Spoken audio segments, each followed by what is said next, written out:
francophones, ils sont très tolérants et très patients. Là-bas, quand on fouette, ça marche. Généralement, ça disperse. Bon, du côté anglophone, ils sont un peu plus intrépides. Il faut aussi le leur reconnaître, c'est un trait. Et ils se sont montrés sur cette affaire mais véritablement intrépides. Personne n'a prévu ce qui se passe aujourd'hui. Ils ont été bastonnés. Au lieu que ça se tasse, ça s'est compliqué. C'est comme ça qu'un consortium est né. C'est-à-dire que toutes les associations qui, de façon parcellaire, étaient en discussion avec le gouvernement, ont créé un groupe qu'on a appelé le consortium. Et l'État a compris, et il faut le saluer, la nécessité de discuter avec ce consortium, ce qui a commencé. Sauf que, il faut le reconnaître aussi, au fur et à mesure que le temps passait, eh bien, vous savez, c'est comme une goutte d'eau qui fait déborder un vase. Vous découvrez que le vase déborde. Et souvent, si ce vase a été secoué, il y a beaucoup d'eau qui... ça va couler. Et c'est ce qui s'est passé. C'est que, subitement, l'affaire a pris des proportions de plus en plus étonnantes. Et puis les revendications qui étaient corporatistes ont commencé à devenir politiques. Et puis, c'est sur ce point que ça a chopé. C'est-à-dire que les membres du consortium ou les leaders du consortium, à un moment, ne portaient plus seulement des revendications corporatistes, mais sous la pression populaire, étaient obligés de mettre en avant des revendications politiques. En fait, quand on dit les revendications, on exagère. C'est qu'il y a une revendication politique qui est fondamentale, c'est celle liée à la forme de l'État. Et du coup, les négociations avec le pouvoir ont achoppé sur le point de la forme de l'État parce que le consortium exigeait le fédéralisme. Et puis ça s'est bloqué là. Le gouvernement a décidé qu'il n'y avait plus de discussion. Il a dissous le consortium. Bon, en fait, dissoudre une chose qui n'existait même pas déjà juridiquement, c'est ça. Mais c'est eux qui avaient donné légitimité à ce consortium parce qu'en fait, ce n'était pas une entité juridique en tant que telle. Ils ont dissous le consortium et ils ont interdit enfin le SINC, qui était le parti sécessionniste, et puis, entre-temps, il y avait eu beaucoup de violence dans les rues, et c'est le lieu, une fois encore, de condamner ces violences et les destructions de biens publics et privés qui ont eu lieu. Et l'État a donc décidé d'attraper, de jeter en prison les personnes qui avaient commis ces actes excessifs, et puis, cerise sur le gâteau, ils ont même arrêté les membres du consortium. Moi, à l'époque, quand je dis je leur avais dit, je parle comme je parle là. Je leur disais que vous arrêtiez des gens qui ont cassé, brûlé partout dans le monde, lorsque il y a des auteurs d'exactions, l'État les juge et c'est tout à fait normal. Mais là, vous arrêtez des gens contre qui vous n'avez pas le moindre élément. Faites attention, ça va aggraver la situation. Nous autres, à l'époque, nous étions marginaux. Faites ceux qui sont proches du pouvoir, y compris des anglophones proches du président, ils s'exprimaient partout, disant que l'ordre régnerait par tout moyen. Et puis, l'affaire a continué comme elle a continué. Et le pouvoir se retrouvait dans un inconfort. À un moment donné, ils ont procédé, d'abord ils ont envoyé tout le monde au tribunal militaire. Et quand on va au tribunal militaire, c'est qu'on a accusé de terrorisme. Et ceux qui avaient cassé, et les leaders du consortium, tous se sont retrouvés au tribunal militaire. Ils ont procédé à ce qu'on appelle jonction de procédure. Ok. C'est toujours une belle espièglerie juridique. Et puis de toute façon, quand dans les procès militaires, la loi n'oblige pas le commissaire du gouvernement à dire quelles sont les charges qu'il retient contre la personne poursuivie. Donc, certainement, le gouvernement avait de bonnes raisons d'arrêter les uns et les autres. Sauf que l'affaire va se compliquer un peu par la suite, parce que vous connaissez tous la suite, vers la rentrée scolaire, parce que ça s'était vraiment compliqué. Le pouvoir décide donc de relâcher certains. Alors, à ce moment-là, on peut penser que le pouvoir a peut-être réparé une erreur. C'est-à-dire des gens qui avaient été indûment arrêtés, qu'on les relâche, c'est une réparation d'erreur. Sauf que juridiquement, ça pose un autre problème. S'ils avaient maintenu les deux blocs en prison et qu'on ait libéré un bloc, ça pouvait marcher. Entre-temps, il y a eu jonction de procédure. Quand vous avez fait jonction de procédure, ça veut dire que vous mettez tout le monde dans le même panier. Et au moment de libérer, vous ne pouvez plus faire de disjonction de procédure, de libération. En fait. Ici, il y a jonction de procédure dans la poursuite. Il ne peut pas avoir de disjonction dans la libération. Donc, comme vous avez mélangé tout le monde dans le même panier, soit vous les libérez tous et on continue, soit vous les maintenez tous en prison. Et le choix qu'ils ont fait, c'était de libérer les uns. Du coup, ça n'a plus réglé le problème. Donc, nous autres, nous sommes de... Moi, je suis, de ceux qui pensent que dans cette affaire, il y a eu accumulation de négligence. L'accumulation de négligence a entraîné une accumulation de frustration. Et par la suite, il y a eu une accumulation d'erreurs. Mais on peut toujours réparer des erreurs. C'est humain. Même un État peut faire des erreurs. Ce qui est mauvais, c'est d'accumuler aussi l'orgueil, la répression, la violence. La situation aujourd'hui est telle que moi, je prétends ne pas avoir de solution magique.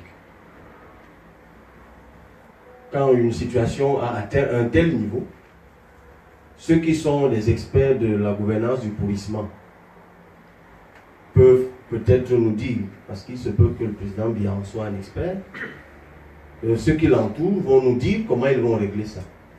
Mais la proposition qui a été faite par ma modeste personne et par d'autres était d'ouvrir le dialogue sur la forme de l'État. Le président Biya, le 31 décembre, dans son discours qu'il fait généralement en fin d'année, a rappelé que le Cameroun était un et indivisible, et que cette indivisibilité qui était chère au père fondateur de l'État Cameroun ne pouvait pas faire l'objet de dévoiement par les générations actuelles. Je suis absolument d'accord avec lui.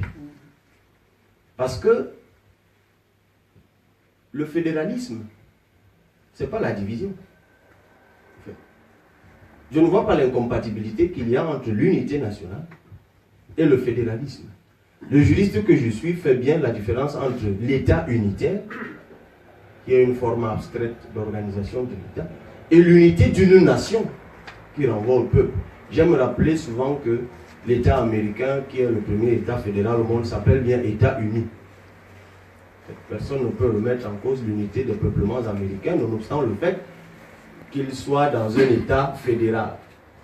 Mais moi, je ne suis pas pour le fédéralisme, parce que j'estime qu'on n'est pas obligé de rentrer à une superposition institutionnelle qui, in fine, peut s'avérer dispendieuse et même encombrante. Moi, je propose l'État régional. Parce que je considère que la crise qui est en cours au Cameroun, ces événements, il ne s'agit pas d'une crise de sécession, non. Il ne s'agit même pas d'une crise d'indépendance. Il s'agit d'une crise d'autonomie. Et ça, contrairement à ce qu'on pense, il n'y a pas que les anglophones qui ont besoin aujourd'hui d'une décongestion de l'État central. Le Cameroun est un État extrêmement centralisé, malgré le fait que la Constitution de 1996 ait proclamé la décentralisation. Je pense que nous autres, nous pensons qu'il faut que le Cameroun soit doté de régions qui ont une certaine autonomie, à la tête desquelles il y a des assemblées régionales élues à qui la Constitution ou auxquelles la Constitution affecte un certain nombre d'attributions et que l'État central conserve d'autres attributions qui n'empêchent pas aux régions de s'auto-administrer, mais véritablement sur un certain nombre de questions liées à l'éducation. D'ailleurs, quand vous lisez la Constitution du Cameroun, l'article 5 plus 62 ou 63, qui traite de la décentralisation, affecte 7 domaines aux collectivités territoriales décentralisées. On parle d'économie, on parle de sport, de culture, d'éducation même. Il y a 7 domaines. Je n'ai plus les 7 en tête. Vous savez bien que la crise de cette décentralisation aujourd'hui est dans ce qu'on appelle le transfert de compétences, transfert de moyens. Donc, et les mairies s'en plaignent tous les jours. D'abord, nous avons réussi au Cameroun à créer des choses telles les délégués de gouvernement, qui sont en fait des monstres juridiques. Hein, en fait. Les juristes appellent ce type d'institution monstre juridique. Je parle sous votre contrôle. Donc, il faut aujourd'hui une réelle autonomie des régions. Moi, à la place du président Biya, c'est ce que je ferais. D'ailleurs, je ne suis pas sûr que j'en resterai à 10 régions. Je pourrais même aller à 6, ou à 7, ou à 5, c'est selon. selon un certain nombre de modalités qu'on discuterait. Mais il faut aujourd'hui une réelle autonomisation des régions au Cameroun pour que les gens ne soient plus, et c'est par là que je vais sortir dans les échanges, on en dira plus si nécessaire, pour que les gens n'en soient plus à attendre l'État central. Alors, je finis toujours par là, il y a cette, je le dis partout, je ne sais plus au quatrième ou cinquième pays d'Europe où je tiens ce type de discours depuis quelques jours. Pour ceux qui sont allés au Cameroun récemment, mais même ici, pouvaient connaître la chanson. Il y a une chanson qui fait fureur en milieu jeune. Il dit entre autres là-dedans, on vous a laissé les champagnes et les grands whisky, vous venez encore nous empêcher de boire nos whisky de 100 francs, on ne vous a pas laissé. Alors, cette chanson qui fait fureur est la traduction de la situation où se trouve notre pays.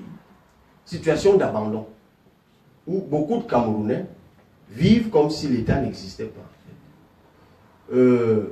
Et c'est d'ailleurs pour ça que tout est abandonné. Vous dites aux gens, allez vous inscrire, ils s'en foutent. On attend. Vous construisez aujourd'hui votre maison, vous pensez rapidement à installer un château d'eau. Parce que vous savez très bien que l'eau de la SNEC, c'est comme ça, c'est plus la SNEC, c'est la Kamwata. Moi, il y a longtemps, là où j'habite, je n'ai pas encore construit, je loue, mais partout où je loue, la première question que je pose toujours, c'est est-ce qu'il y a un château? Parce que je veux en aucun cas être dépendant de la distribution publique d'eau. Et nous sommes nombreux comme ça aujourd'hui. Vous construisez votre maison, si vous avez les moyens, vous achetez le groupe électrogène. Parce que vous savez que l'électricité de l'État, même comme on a privatisé, ne viendra pas. Lorsque vous devez inscrire, y compris ceux qui occupent les hautes fonctions de l'État, leurs enfants sont dans les écoles privées et confessionnelles. Je n'ai pas encore fait la recherche, mais je suis sûr que même les enfants du ministre des Enseignements secondaires sont dans une école privée. C'est comme ça depuis longtemps, de mon époque. Voilà. À l'hôpital, quand vous tombez malade, aujourd'hui, si vous avez un peu de moyens, vous vous dirigez très rapidement vers une clinique privée, parce que la situation de l'hôpital public est difficile. Donc, on est dans une situation où, en même temps, l'État a conservé beaucoup de pouvoir, mais les populations souffrent davantage de cela qu'autre chose. Il faut peut-être décongestionner. Bon, maintenant, c'est un débat qui ne fait que commencer. Certains estiment que les populations ne sont pas prêtes pour s'auto-gérer, ainsi de suite. C'est le débat qu'on a avec la décentralisation. Mais c'est à chacun de voir. Voilà, je vous avais dit. Maintenant que vous tenez le micro, je comprends que je dois m'arrêter. Mais je vous avais bien demandé quel temps je devais prendre. Donc voilà ce que je peux en dire maintenant que vous avez le micro et que vous voulez prendre la parole. Moi aussi. Merci à tous. Je vais prendre le même temps. Non, je vous rassure. Je n'en ai pas autant à dire. Je voulais plutôt donner la parole au deuxième panéliste pour avoir lui aussi parce que c'est vrai que la structure du débat prévoyait effectivement en termes de questionnement, vous avez largement devancé cette organisation en traitant finalement, en passant sur tous les sujets à la fois et de manière brillante. Nous avions posé la question qui était comment se porte le Cameroun aujourd'hui. Bon, c'était cette partie qui nous intéressait le plus aujourd'hui. Vous êtes parti un peu plus loin dans le passé, puis vous êtes quand même revenu sur la situation d'aujourd'hui. Et puis il y avait une deuxième question qui était effectivement quelle lecture sur les événements du Nord-Ouest et du Sud-Ouest. Bon, du coup, cet aspect a été abordé. Et puis, il y avait la troisième question qui était quelle influence sur le futur du Cameroun par rapport aux deux premières questions. Et enfin, quelle solution pour le Cameroun de demain. Vous avez commencé à aborder presque toutes ces questions. On y reviendra évidemment certainement au travers des questions aussi du public. Mais je laisse la parole à M. Zang pour lui, son avis. Sachant que M. Libi a pris quasiment 25 à 30 minutes, mais ma foi, et c'est l'heure de France, et donc du coup on peut être sûr à peu près sur le timing. Non, maintenant, je vais prendre 5 minutes parce que Cabral a été extrêmement brillant sur les aspects historiques et même sociologiques. Donc je vais revenir juste pour m'interroger sur un certain nombre de choses, déjà sur la situation géostratégique du Cameroun aujourd'hui, et sur les échecs et du gouvernement et de nous-mêmes. Parce que quand il y a échec, il faut non seulement s'interroger sur celle du gouvernement, mais également sur celle du citoyen. Alors moi, je suis très inquiet par la situation du Cameroun, qui est au nord attaqué par Boko Haram, qui à l'ouest, au sud-ouest, le problème dit anglophone, à l'est, les incursions des Centrafricains rebelles, et au centre, une crise aiguë sociologiquement. Donc, je pense que la capacité de résilience du peuple camerounais a été largement éprouvée, et qu'on n'est qu'au début des soubresauts. On est qu'au début des soubresauts. Pourquoi? Parce que en même temps, on assiste à la fin d'un règne, en fait. C'est-à-dire qu'aujourd'hui, le président de la République a 85 ans, et beaucoup de loups autour de lui veulent prendre sa place, tout en faisant semblant de le soutenir. Moi, je trouve ça d'une extrême méchanceté. C'est-à-dire que quand on a un grand-père qui a 85 ans, qu'on lui demande de revenir travailler, au lieu de lui dire « Grand-père, merci pour ce que tu as déjà fait jusqu'à maintenant, viens te reposer, on assure peut-être ta protection, etc. » On lui dit « Non, tu es le seul à pouvoir gouverner ce pays, nous sommes que des feignants. » Ça, c'est extrêmement méchant et c'est même extrêmement réducteur. C'est-à-dire que quand un parti veut adouber quelqu'un qui a 85 ans. Bon, ça, c'est une première observation. Mais en même temps, nous sortons d'un régime des Nini, hein, puisque le Nini biaïste, c'est ni démocratie, ni dictature. Donc, quelque chose d'un peu sui generis qui ne ressemble à rien, mais qui a permis de maintenir le Cameroun en paix jusqu'à maintenant. Cette remarque faite, je dirais que la faute du citoyen est également entière. C'est-à-dire que par rapport, déjà, si on prend les aspects du problème anglophone, il y a eu des tentatives. Hein. Je ne dis pas qu'on a été entièrement paresseux. Il y a eu quand même quelques tentatives. On a essayé de construire une langue. Je ne sais pas pour ceux qui ont vécu au Cameroun, le camfranglais, qui était censé résoudre un certain nombre de difficultés d'un État francophone qui n'a jamais eu de langue nationale. Je vous rappelle qu'au Sénégal, ils étaient à peu près dans la même situation que nous dans les années 60. Ils ont créé une langue nationale qui s'appelle le Wolof. Que le Congo-Brazzaville qui est à côté était dans la même situation que nous. Ils ont créé une langue nationale qui s'appelle le Lingala, etc., etc. J'en passe. Hein. Bon, nous, on a fainéantisé. Et on a voulu créer quelque chose qui s'appelle le camfranglais. Bon, ça a marché un peu, ça marche toujours. D'ailleurs, mon dernier passage au Cameroun m'a permis de comprendre que j'étais un peu largué par rapport aux nouveaux mots. Mais cela dit, qu'est-ce qu'il faut comprendre par cette crise? Ben, cette crise, pour moi, traduit plusieurs messages. Le premier message, c'est que, comme on est au début des tracasseries, on est véritablement au début, parce que le chef d'État a 85 ans, parce qu'on ne sait pas quelle sera la transition. À quoi doit-on réfléchir? Je suis en admiration devant le courage de Cabral, qui a initié une grande initiative, enfin qui a pris une grande initiative, celle de ramener aux urnes 11 millions de Camerounais si possible, avec des fortunes diverses. Je pense qu'il a quand même réussi pas mal à inscrire dans les listes, sur les listes électorales. Donc ce qui veut dire que aujourd'hui, moi mon sentiment, c'est qu'on a besoin de fraîcheur. Dans les soucis immédiats, je vois déjà le changement d'homme, même au niveau du gouvernement actuel.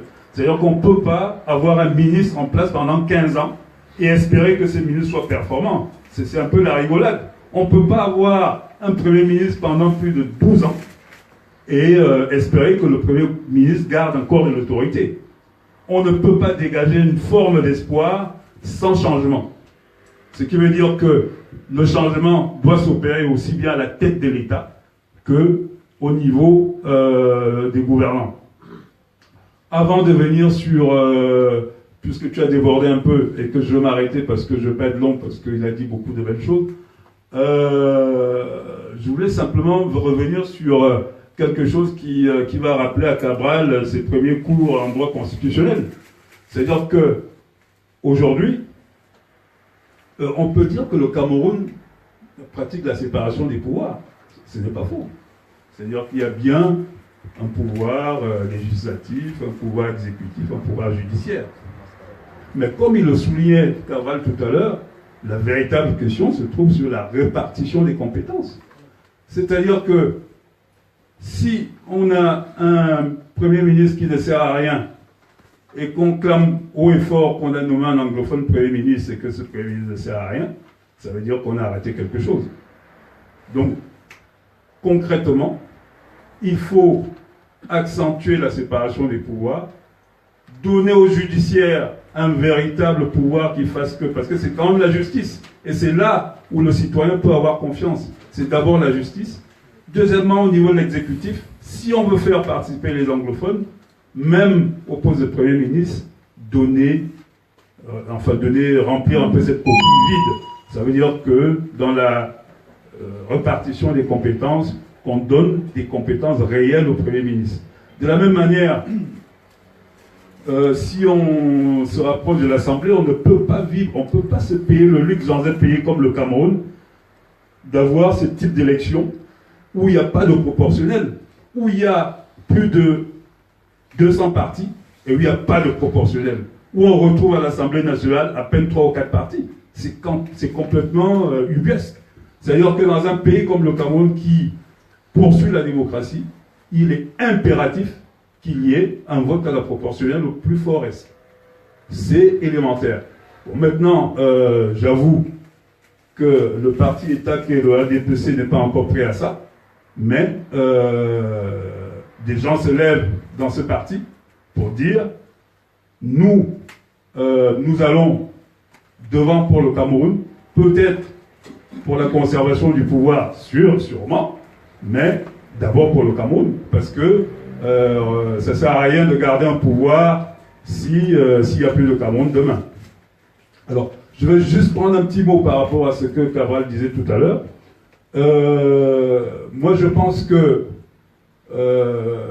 s'il fallait aborder déjà quelques premières solutions, ben, effectivement, il n'y a que le dialogue pour le moment. Mais comme on dit au Cameroun, et que je suis un peu la télé, notamment toi, je te suis souvent, je pense que dans un premier temps, il faut que le chef d'État, qui aujourd'hui, par la Constitution, il a l'essentiel des pouvoirs, il représente l'unité nationale, il faut qu'à un moment donné, il aille à Bamenda, il aille à Boya, et qu'il appelle au calme, qu'il appelle à la fraternité. Voilà.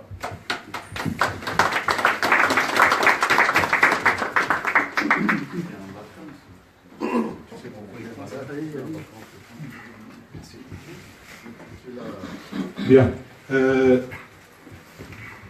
Dans mon introduction, tout à l'heure, j'ai fait une petite erreur, enfin une grave erreur, parce que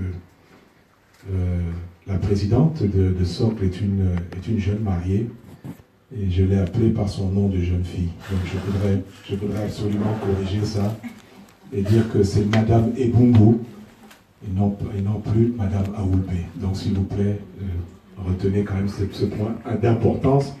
Nous sommes africains, et ça a une valeur très forte. Je lui présente mes excuses. Nous vous avions dit aussi dans l'introduction que le débat d'aujourd'hui, dans le principe de l'organisation, était celui de permettre l'ouverture de la parole dans un sens équitable et dans le respect des uns et des autres. Nous avons à Nantes, pour des raisons qui m'échappent encore jusqu'à aujourd'hui, nous n'avons, sur la multitude de partis politiques qu'il y a au Cameroun, nous n'avons qu'un seul parti officiellement représenté. Bon. Donc, pour nous, il était important aussi, évidemment, que si la parole était souhaitée de ce côté-là, qu'elle puisse effectivement aussi s'exprimer. Donc, le président de la sous-section du parti RDPC, qui malheureusement est arrivé en retard pour une conférence aussi importante, mais comme nous sommes en France, nous savons tous que la vie est très très difficile, donc on ne fait pas toujours ce qu'on veut. Et donc là, c'est pour je ne l'ai pas introduit au début parce que ne le voyant pas comme M. Mbafor aussi, qui malheureusement n'est pas arrivé, peut-être lui arrivera aussi à la fin, je ne sais pas. Toujours est-il que le président de la sous-section du RDPC est là. Ceux de Nantes le connaissent. Pour ceux qui ne le connaissent pas, c'est, s'il peut se lever, je m'excuse, c'est M. Alain Yana, ici présent, qui est donc le président de la sous-section RDPC, et à qui évidemment je vais donc transmettre le micro pour que lui aussi ait une expression sur le sujet, puisque je vous rappelle que le RDPC est le parti, l'un des partis dits de la majorité. Je ne sais pas, bon ça aussi c'est une discussion qui peut s'effectuer, mais en tout cas c'est le parti, c'est la majorité qui gouverne le Cameroun aujourd'hui. Je vous rappelle, s'il vous plaît, j'insiste là-dessus, quand les gens s'expriment, vous restez le plus respectueux si possible. On ne qualifie rien aujourd'hui. Nous avons dit dès le départ ensemble que nous sommes dans un esprit constructif. S'il vous plaît, essayons de rester là-dessus, car vous savez, nous tous, que nous sommes aussi capables rapidement de déraper dans d'autres phases. Donc s'il vous plaît, donnons aussi une leçon à ceux qui sont en train de regarder sur Internet, que ici à Nantes, nous sommes aussi capables, différemment d'ailleurs, de débattre, même si nous ne partageons pas les mêmes opinions et les mêmes pensées. Voilà. Monsieur Yana. Bonsoir. Je vais commencer par remercier M. Cabral, parce que très souvent à Nantes, on a souvent parlé politique, mais pas avec les gens de poids qui défendent les idées. L'idée est très importante pour construire ne fût-ce qu'une république. L'idée est aussi importante pour le quotidien, la solidarité, même que nous conjuguons au quotidien, et ça c'est au niveau de Nantes ici. On a déjà reçu à Nantes Jean-Jacques Ekindi, à qui à l'époque le président Gassa faisait juste une petite remarque. Il dit, donc, cher camarade affairiste aux affaires, vous êtes le premier ingénieur de notre État. Comment se fait-il que la porcelaine, qui est gratuite, ne vous serve même pas pour boucher un minimum de trous devant votre maison? À cette question, j'étais ému et ça m'a réellement engagé en politique. Moi, je me dis au jour d'aujourd'hui que l'engagement que j'ai pris, ne serait-ce qu'à Nantes, et je ne couvre pas que Nantes, je couvre quand même les gens qui parlent du Poitou à la Charente-Maritime, y compris toute la Bretagne, inclus Brest, les Côtes-d'Armor, et Rennes même qui est la capitale de la Bretagne. Alors nous on est au taquet au quotidien pour essayer de résoudre des problèmes d'intégration. C'est qu'on voit arriver les jeunes comme là, les travailleurs, c'est des nouveaux vocables, comme a dit tout à l'heure M. Zan. Boza, je ne savais pas ce que ça voulait dire. On a su que Boza, c'était franchir la mer de façon informelle. Alors, ces jeunes arrivent aujourd'hui, nous cherchons des solutions. On cherche des solutions, d'autant plus qu'on est là depuis quelques années. On se pose aussi la question, pourquoi est-ce qu'ils arrivent à Boza? Bon, certainement, l'État va mal. Je ne peux pas le nier. Moi, je suis très déçu aussi de ce qui se passe au niveau de la gouvernance.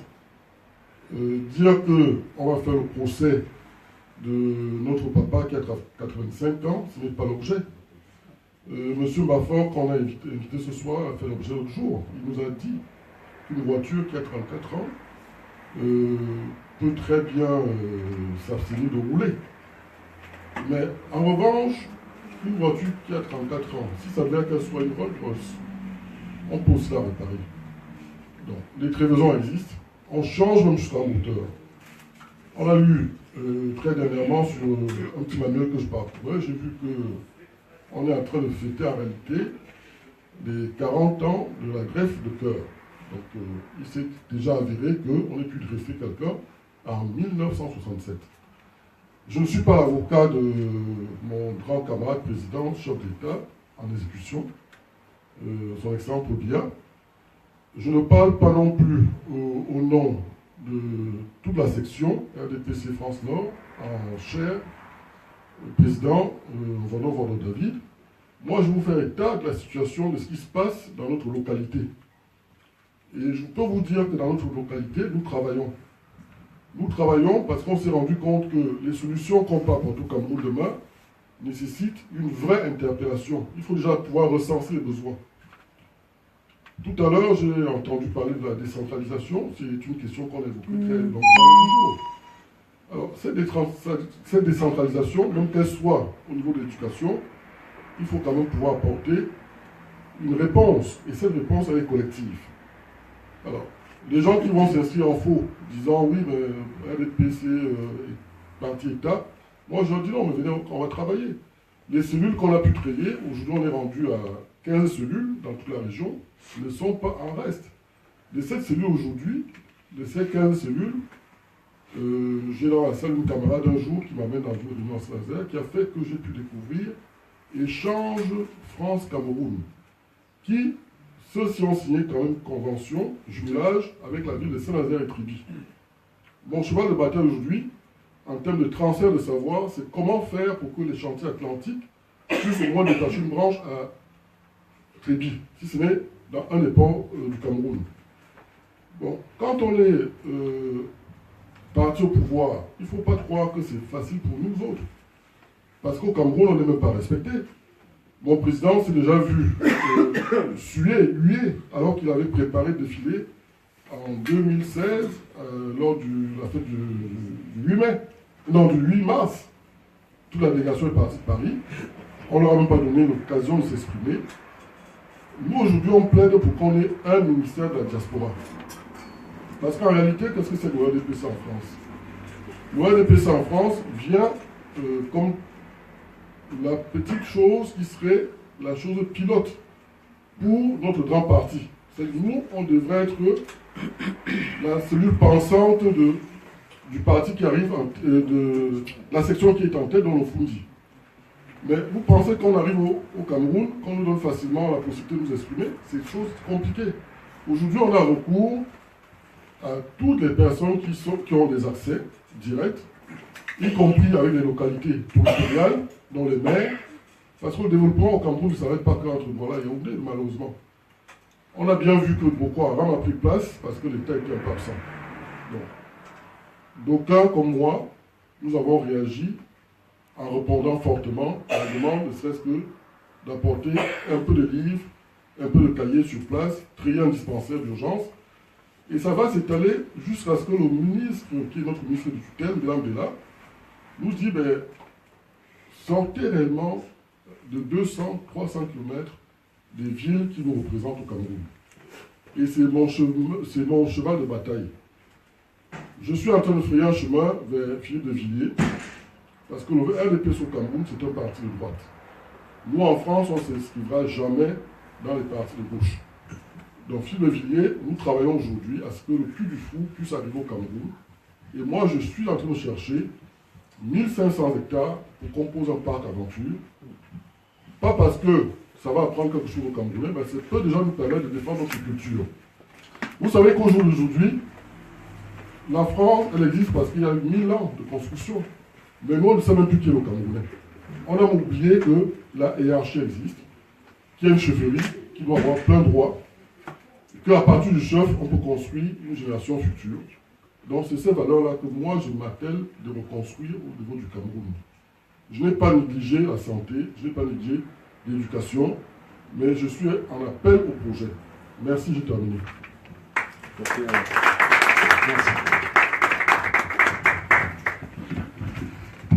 Bien, nous allons consacrer encore, si possible, une dizaine de minutes ici au niveau des panélistes et ensuite on va passer au public. Comment? Oui, disons que c'est juste pour essayer quand même d'orienter, parce que je voulais quand même avoir une réponse à une question que l'on se pose. D'ailleurs, vous avez procédé à la correction tout à l'heure, mais je n'ai pas bien comprise. Nous vous avons présenté comme un... Enfin, ça s'adresse à M. Libye. Hein, la question s'adresse à M. Libye. vous vous avons présenté comme un leader d'opinion, et puis vous avez voulu corriger, et vous vous êtes présenté comme un leader du mouvement 11 millions de citoyens. C'est un mouvement citoyen, c'est un mouvement politique. Vous vous inscrivez aujourd'hui comme une personnalité politique, et vous abandonnez donc la casquette de représentant citoyen, ou c'est les deux, enfin je ne sais pas, donc c'est la question que je voulais poser. Merci pour votre question, qui nous, dans notre mouvement, nous arrache à chaque fois un sourire. Parce que ça remet au goût du jour un débat qu'on ne veut jamais trancher. Nous faisons la politique que lorsqu'on est dans un parti politique. J'en sais rien. Et lorsqu'on adhère à un parti politique, cesse donc d'être citoyen. Citoyenneté et politique, est-ce deux notions incompatibles? Dès que vous avez trouvé une réponse à toutes ces questions, vous avez trouvé le positionnement qui est le nôtre. Les partis politiques, voilà un qui existe, c'est un choix. On peut adhérer à un parti politique, c'est un choix. Mais souvent, les objectifs des partis politiques et de certaines organisations dites de la société politique se rejoignent. Ici en France où nous nous trouvons, vous ne pouvez pas nier que la succession des chefs d'État parfois repose en grande partie sur la mobilisation des organisations de la société civile. Le problème pour le Cameroun est simple, ou plutôt pour notre mouvement, pour couper court, c'est que nous sommes partis d'un constat, on l'a déjà expliqué à maintes reprises, et c'est toujours avec plaisir que nous le faisons. Les Camerounais ne participent plus comme citoyens à la marche de leur pays. Un citoyen, c'est quelqu'un qui est conscient de ses droits et de ses devoirs. C'est quelqu'un qui ne se comporte pas comme s'il était de passage ou en transit. Il s'implique dans la marche de son pays, pèse sur la décision, parce que cette décision pèse sur lui. C'est pour ça que nous avons lancé l'opération 11 millions d'inscrits. Alors, lorsqu'on demande aux citoyens de s'inscrire sur les listes électorales, cette action d'inscription sur les listes électorales, c'est quel type d'action? Est-ce une action citoyenne ou une action politique? C'est les deux. Les deux vont ensemble. Nous, aujourd'hui, nous disons, et c'est pour ça que nous avons muté, parce que très vite, on s'est rendu compte que dans le contexte camerounais, il ne suffit pas seulement de s'inscrire sur une liste électorale. Il faut voter. En 2011, il y avait environ 7 millions d'inscrits. À peine 4 millions sont allés voter. Et dans les 4 millions encore, il y avait des abstentions. Mais ça encore, ça passe. Je préfère même que quelqu'un aille vote bulletin nul. Les 3 millions autres, où étaient-ils? L'Institut national de la statistique nous dit, c'est un vieux discours, hein, qu'il y a 13 à 14 millions d'inscrits. 13 à 14 millions de Camerounais en âge de voter. En âge de voter, c'est-à-dire ayant plus de 20 ans. Oui, c'est un peu douteux. Ramenons même, en fait, mettons même à 10 millions, mettons à 12 millions. C'est vrai, on m'a monté une autre étude qui dit que c'est 12 millions. Bon, et là-dedans, nous savons très bien que beaucoup qui sont en âge de voter n'ont pas de carte d'identité, donc ne pourront pas s'inscrire. D'autres n'ont même pas d'acte de naissance. On s'en est rendu compte lorsque nous étions sur le terrain. Parce qu'il suffit simplement d'aller vers l'organisme qui établit le cadre national d'identité ou dit le nombre total de Camerounais disposant d'une carte d'identité. Vous comprenez qui peut s'inscrire. Mais notre cible, ce n'est pas seulement ceux qui ont des cartes d'identité, c'est aussi ceux qui n'en ont pas encore, pour qu'ils aillent les établir et ensuite s'inscrire. Même ceux qui n'ont pas d'acte de naissance. Nous travaillons avec un certain nombre d'organismes pour accélérer ce processus, pour qu'enfin, in fine, ils aillent s'inscrire. Donc, nous avons trouvé inacceptable qu'il y ait à peine la moitié, même pas la moitié du potentiel de Camerounais en âge de voter inscrit. Et contrairement à ce qu'on raconte, on vous dit, non, il faut aller en campagne, c'est là-bas que les gens ne sont pas inscrits, c'est faux. Chaque jour que je suis descendu dans les rues de Yaoundé, j'ai croisé des gens qui ne sont pas inscrits. On vend le cliché selon lequel seuls les gens qui ne sont pas instruits, qui sont en zone rurale, qui ne sont pas inscrits. C'est même des gens qui appellent dans les radios tous les jours pour participer au débat politique, critiquer le système en place, ils ne vont jamais s'inscrire. Et vous leur demandez pourquoi, ils vous disent que ça ne sert à rien. Ils sont là depuis une éternité, on a voté, on ne voit pas ce que ça change. C'est pour ça donc que nous avons muté en 11 millions de citoyens. Parce que si vous restez avec 11 millions d'inscrits, ils peuvent s'inscrire et ne vont pas voter. Nous avons besoin de gens qui votent. Nous avons besoin de gens qui surveillent leur vote. Parce que dans le contexte camerounais, si vous ne surveillez pas votre vote, il ne comptera pas, mais bien plus. Nous nous adressons aux jeunes Camerounais.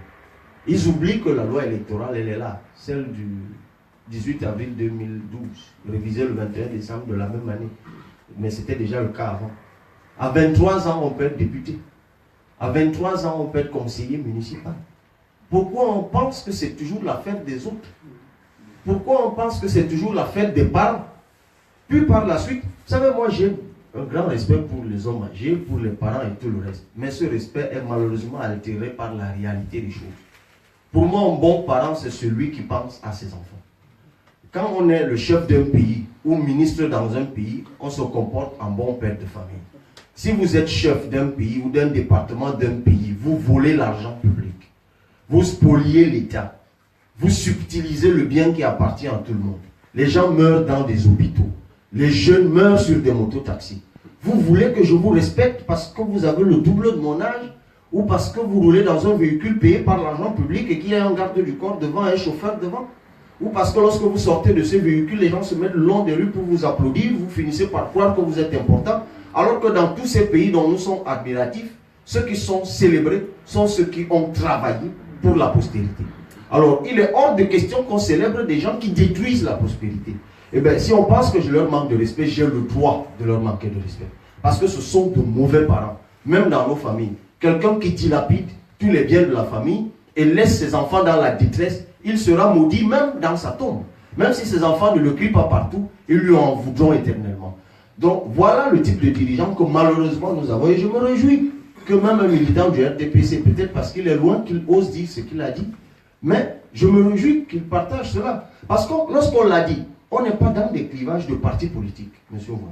On n'est pas dans RDPC, UPC et tout ce que vous voulez. On est en train de parler du Cameroun. Cette crise, c'est même plus, j'ai débordé de votre question parce que c'est des choses qui me touchent.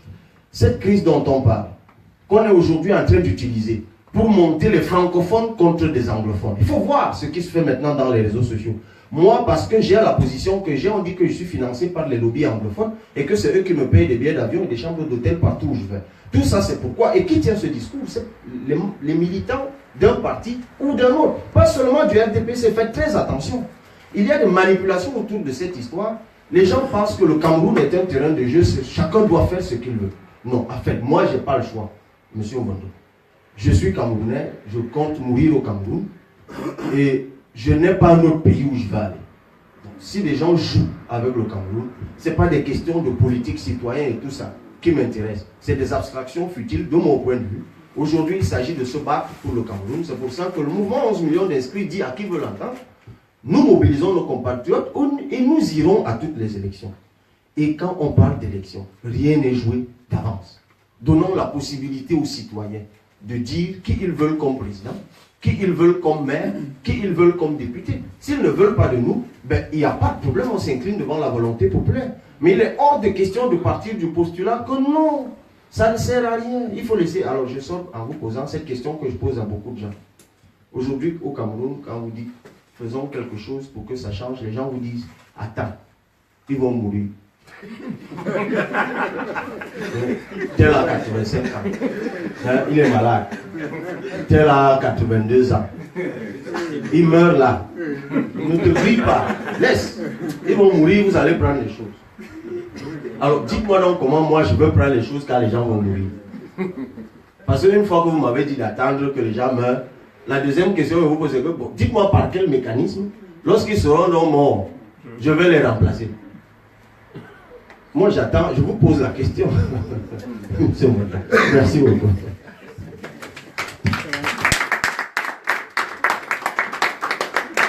Je termine une dernière question pour transmettre, mais là c'est pour M. Zan. Sur le plan juridique, effectivement, un tableau assez noir a été brossé sur le mode d'intervention du gouvernement aujourd'hui. Notamment, les aspects de violence, de brutalité ont ont été émis dans les interventions.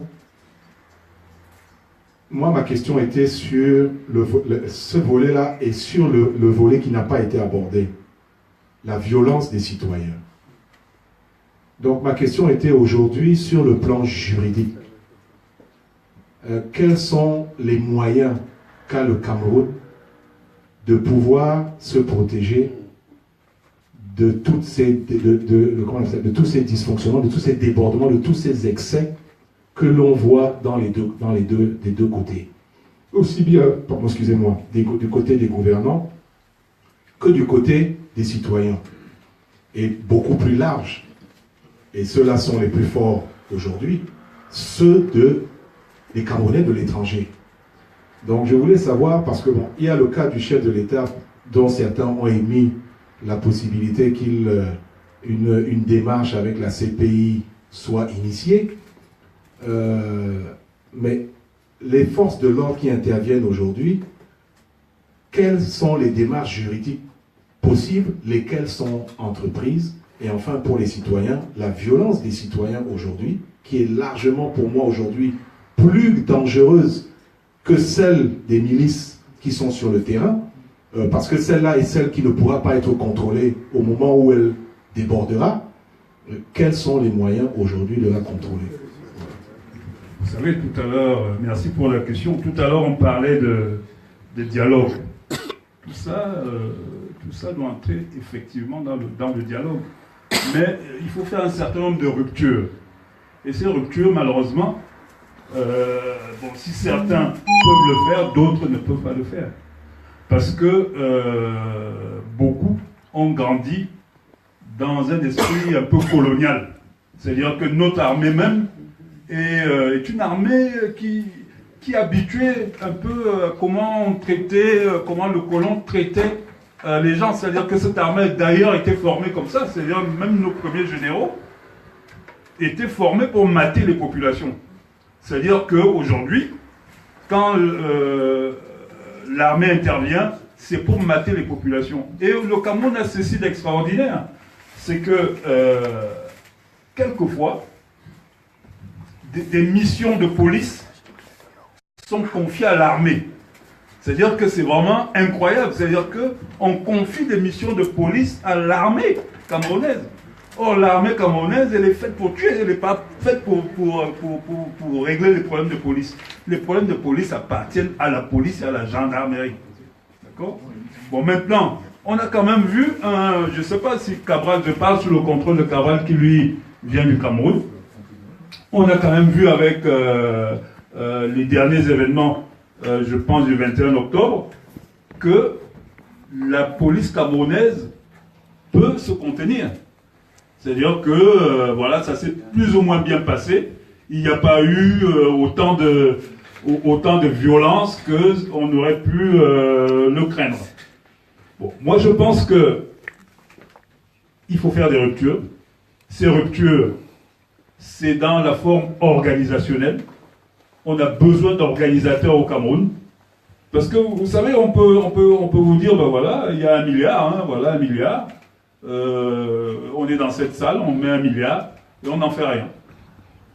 Pourquoi? Parce qu'on n'est pas organisé. Il faut organiser, donner du sens. Ça veut dire qu'on doit rééduquer, y compris notre police, et éviter d'appeler des forces spéciales. Parce que le bien, ça s'appelle en France des forces spéciales, des forces de guerre, pour régler des problèmes de police. Ce n'est pas possible. Je pense qu'il y a assez d'effectifs dans la police pour pouvoir juguler des manifestations. Mais quand on appelle le BIR, qui est une force spéciale d'intervention militaire, là ça devient dramatique. Donc, pour finir sur ta question, Guillaume, bon, je pense que ces ruptures-là, c'est des forces de proposition. C'est d'abord le dialogue. Le dialogue qu'on a commencé ce soir, vous pensez peut-être parce qu'on n'est pas trop nombreux qu'il est anodin, mais c'est comme ça qu'on commence un dialogue dans un pays. C'est-à-dire qu'il faut échanger, il faut qu'il y ait un courant populaire qui s'empare de ce type de problème et qui exige. Hein, parce que j'ai vu un anglophone parler à la télévision qui dit « les ministres sont nos boys ». Pour garder une expression du pays qui veut dire en français « sont nos domestiques ». Ils ne sont pas nos patrons, ils sont nos domestiques. Ça veut dire que quand il est ministre, c'est nous qui lui donnons des ordres, c'est nous, il doit répondre à nos besoins.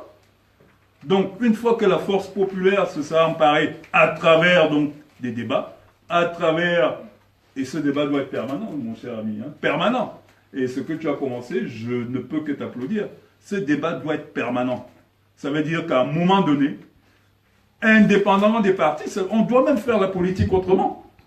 C'est-à-dire que cette histoire de partis politiques, parce qu'on vit dans un monde occidentalo-centré, alors, il y a des partis politiques en Occident, voilà comment ils fonctionnent, on applique la même chose bêtement. Non.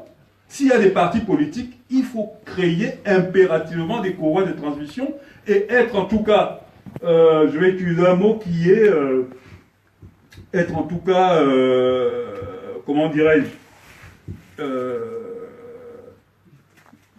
alors le mot m'échappe un peu, mais en tout cas, il faudrait que sur un certain nombre de points, qu'on aura effectivement élaboré, soit dans le cadre des conférences nationales, soit dans des cadres de concertation, qu'on y respecte. Le mot que je cherchais, c'est discipline. Il faudrait une certaine discipline sur un certain nombre de principes. Des principes qu'on ne peut pas déroger. Donc voilà, c'est un peu comme quand on apprenait le droit constitutionnel en première année.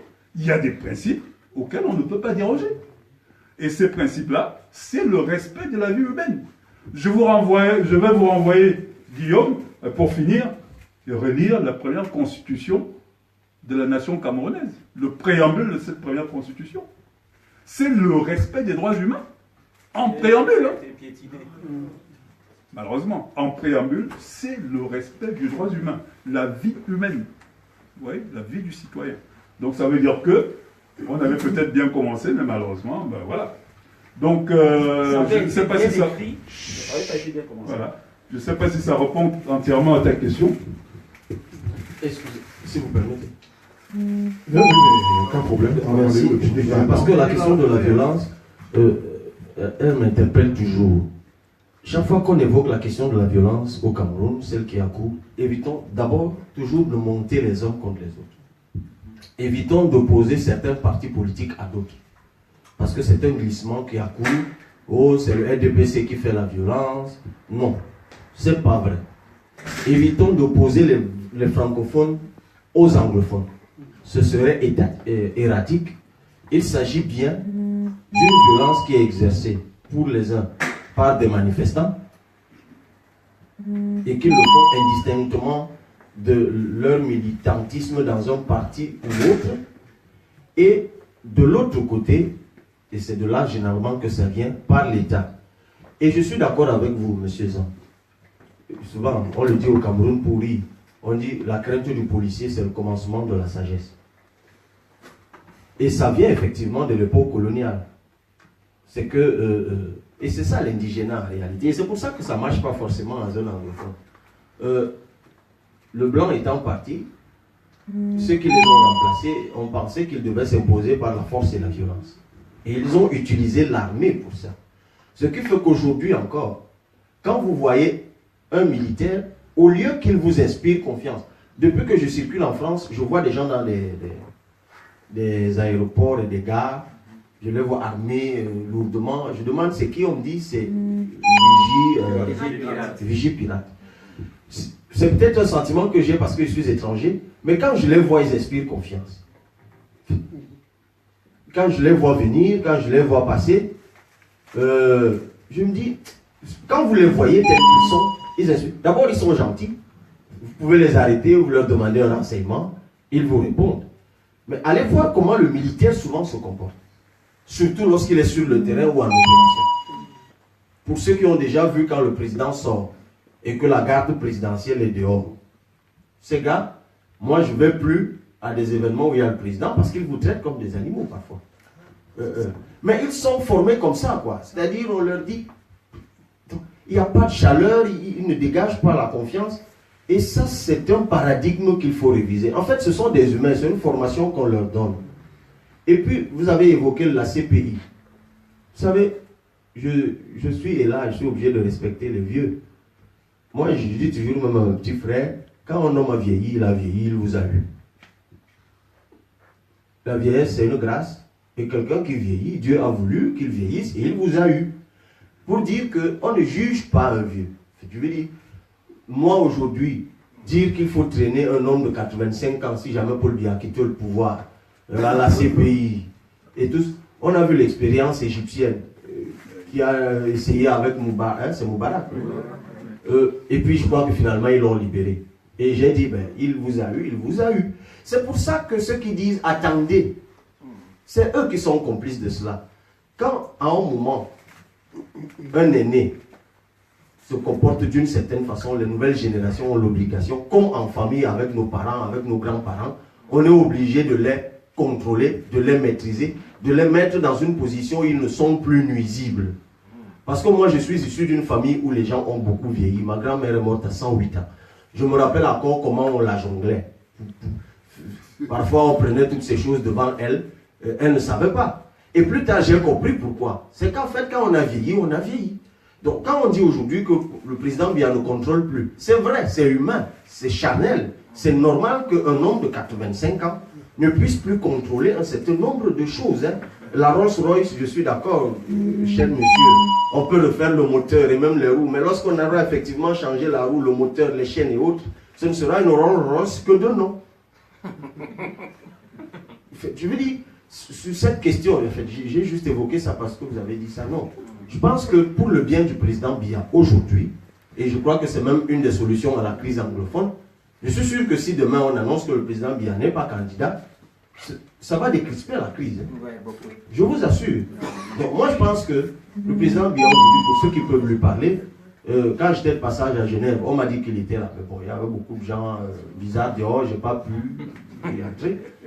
Si j'avais pu, pourtant là on passe vraiment à côté de lui, vous savez, on passait à tel continental, c'est tout près. Vous ne pouvez pas être si proche du palais au Cameroun. Mais ceux qui peuvent lui parler, qui lui disent de laisser la nouvelle génération. Quoi. Merci, monsieur. Ok, la parole à tous ceux qui ont bien voulu nous faire l'honneur de participer à ce débat. Qui veut poser une question? Je rappelle que comme vous êtes nombreux, il va peut-être approcher ici parce que sinon on ne va pas s'en sortir. Pas plus de 2 minutes. Oh là là, pas plus de 2 minutes, je ne vais pas entendre ici parce que... Non, si c'est... Je veux dire des choses précises là, 2 minutes, non, je ne peux pas. D'accord. Non, donnez-lui la parole. Donnez-lui la parole. Donnez-lui la parole quand même. Donnez-lui la parole. Donnez-lui la parole. Il ne faut pas se fâcher. Dans la parole. Pas la parole. Cher monsieur, ne vous fâchez pas.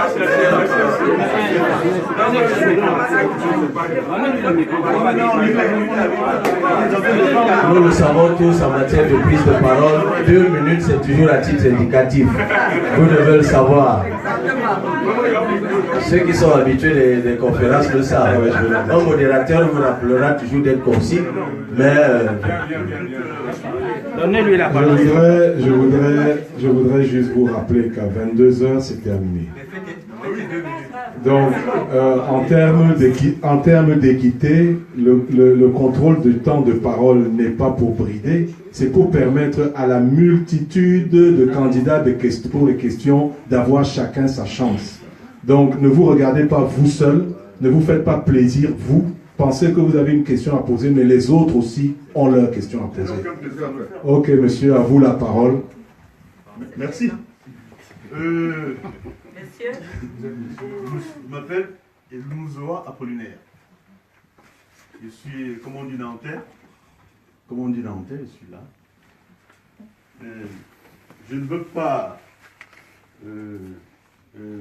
disons, je ne vous donne pas les galons, mais seulement je tiens à vous remercier de votre discours, M. Cabral, et puis de l'appui de Maître Jean. Parce que depuis des années qu'on est là, des ministres viennent là, des grands qui viennent là, qui ne tiennent pas ce discours-là. Et au pays, on sait qu'on est victime de ce qu'on appelle dans le jargon une myopie gestionnelle et visionnelle. Parce que le président au pouvoir, C'est bien beau. On n'est pas là pour faire, quand quelqu'un dit qu'on veut faire le procès du président, on n'est pas là pour faire le procès du président.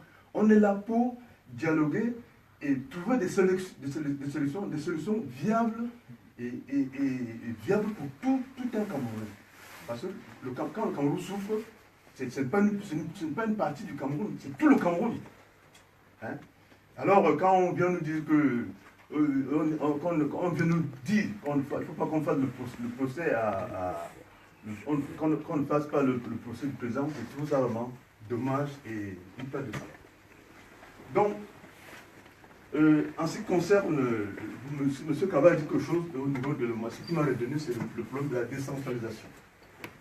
C'est un problème qui existe depuis des années.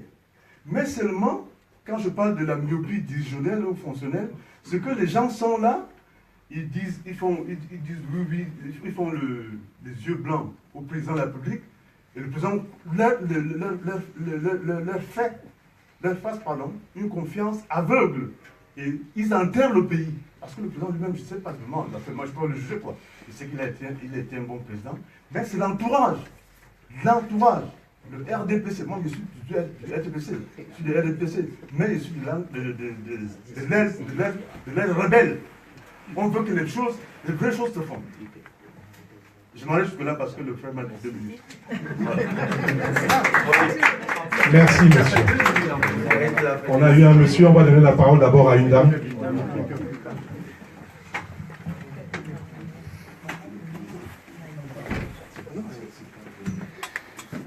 Bonsoir, monsieur Bibi. Bonsoir, madame. Je vous aime bien parce que je vous suis devant ma télé. Je vois comment vous... Oui, je ne sais pas si ça passe. Oui. À chaque fois je regarde la télé, je vois votre travail. Mais ce que je peux vous dire, essayez de faire l'effort d'aller jusqu'à, je dis, Bolova, dans les villages. Parce que vous n'arrivez pas là-bas. Vous arrivez juste Yaoundé, Maroua, mais allez-y un peu dans les bas-fonds pour sensibiliser la population. Comme ça, vous allez gagner. Merci. Une question. Madame Jiquel. Il a demandé la parole avant tout le monde. Chef de protocole. Oui, bonjour à M. Cabral, à M. Zan et puis à tous ceux qui sont venus ce soir pour assister à ce débat. Et une fois, je pars dans le même sens que la dame de tout à l'heure. Merci M. Cabral pour tout ce que vous faites pour ce peuple, pour nous qui sommes ici. Aujourd'hui, on a l'impression, c'est pas qu'une impression, qu'il y a des jeunes Camerounais qui vivent au Cameroun et qui sont capables d'apporter un autre discours que celui qu'on attend depuis une trentaine d'années, voire même une cinquantaine d'années, par le même système qui est installé depuis les indépendances. Merci. Bon. Maintenant, j'ai une question. Ma question a un rapport à votre... l'organisme que vous avez mis en place qui est de sensibiliser la jeunesse camerounaise pour le processus électoral, donc l'inscription sur les listes électorales. Au vu de ce que vous avez fait, la première campagne que vous avez menée pour sensibiliser la jeunesse camerounaise, quelles sont les difficultés que vous avez rencontrées pour, en effet, que ce processus que vous avez mis en place puisse avoir un impact beaucoup plus important? Ça, c'est la première question. Et ma deuxième question, c'est qu'est-ce que pouvons-nous faire, nous autres qui sommes ici, parce qu'il y a des milliers, il y a des Camerounais un peu partout qui sont prêts aujourd'hui à s'engager dans votre processus de faire en sorte que la jeunesse camerounaise puisse s'inscrire sur les listes électorales, parce que je suis de ceux qui pensent que ce n'est que comme ça qu'on pourra faire partir ces gens qui sont installés là depuis une cinquantaine d'années. Donc, nous sommes prêts, on est nombreux là aujourd'hui, un peu partout dans le monde, ici à Nantes, à vous apporter notre petite contribution sur ce processus que vous avez mis en place et que nous vous encourageons à continuer parce que ce n'est que comme ça. Autrement dit, ça va être, on passera par un processus de guerre et comme nous ne voulons pas arriver par là, vous avez eu la meilleure initiative de mettre ça en place et nous sommes prêts à vous soutenir, M. Cabral. Et merci une fois de plus encore pour ce que vous faites pour notre peuple camerounais. Merci, je vous remercie. Le nom, monsieur. Votre nom? Monsieur Mouté. Y a-t-il une dame pour une question? On fait toujours un monsieur, une dame, s'il vous plaît. Il y a une dame. Donc il y a une dame en casquette. Je vais d'abord donner la parole au monsieur qui a les cheveux blancs. Moi, par contre, je respecte d'abord les anciens. Qu'est-ce que vous voulez dire? En tout cas, je remercie cette prise de parole, cette parole qu'on me donne. Alors moi, je m'appelle Dingom Barthélemy, installé dans la région nantaise depuis quelques années maintenant. Et ce que je voulais poser comme question, c'est par rapport à la crise actuellement au Cameroun, quelle est la position, en tout cas, qu'est-ce que le côté francophone, quel soutien le côté francophone apporte aujourd'hui aux anglophones, c'est-à-dire qu'est-ce qui est fait, est-ce qu'il y a eu une grande marche du côté, ou alors des grandes informations, campagnes d'information pour tenir informés les gens du côté francophone ce qui se passe exactement pour que les gens vraiment aient ce soutien et qu'on comprenne qu'il ce n'est pas qu'une affaire qui concerne le côté anglophone. On parlait tout à l'heure des régions, c'est des problèmes qui peuvent aussi arriver d'une autre façon ailleurs. Comment est-ce que le Camerounais en général peut se sentir concerné? Ça, c'est la question que je pose. Et puis, dans un autre aspect, je suivais M. Zan tout à l'heure, moi je dis, c'est un travail qu'on devrait faire nous aussi, d'arrêter ou de cesser de penser toujours que c'est les autres qui nous ont appris quelque chose. Voilà pourquoi nous continuons à le faire. On parlait tout à l'heure de l'armée qui continue à être violent parce que c'est ce que les colons nous ont appris. Voilà. Donc, on est aujourd'hui, prenons notre destin en main. Moi, aujourd'hui, je n'ai pas vécu ces choses-là. Je ne peux pas dire aujourd'hui que j'ai un héritage direct des colons. Donc, arrêtons toujours de mettre la pierre sur les autres et prenons notre destin en main. Et moi, je dis ce serait une bonne évolution de le faire de cette façon. Merci.